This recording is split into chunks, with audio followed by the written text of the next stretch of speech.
तर आज आलो तो ठाण्याला, भाऊची कबड्डीची मॅच होती. मॅच बघायला आलो माऊली मंडलला. ग्राउंड बघतो तर 6 ग्राउंड, एका मैदानात 6 ग्राउंड. काय जबरदस्त आयोजन होता. भाऊची मॅच लागायला जाम टाईम होता.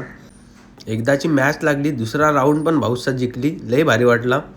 ग्राउंडवर बसलो, जरा नाश्ता बिष्टा केला, जरा इकडे तिकडे मॅच बघितल्या. लय भारी भारी मॅच होत्या, भारी भारी भारी संघ आलं होतं.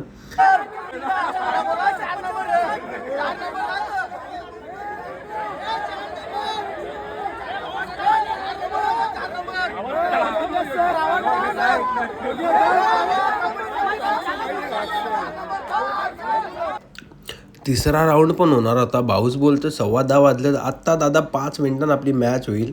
असा बोलता बोलता भाऊस पण वैतागला तिकडं आणि मी पण वैतागलो. पण मॅच का लागली नाही. मॅच ती लागली आमची 12:30-1 वाजता.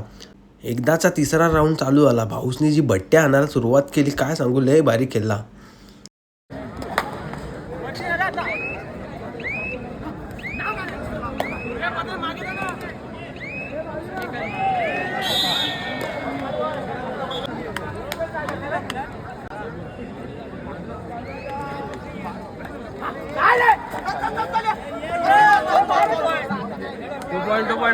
बरोबर आहे अबो. भाऊचा खेळ बघून पैसा वसूल झाला. 1 साईड तिसरा राऊंड पोरा जिंकलेली आहेत. आता आज क्वार्टर फायनलची मॅच आहे. अशाच नवीन नवीन व्हिडिओसाठी रोहित पाटील ब्लॉग्सला सबस्क्राईब करायला विसरू नका.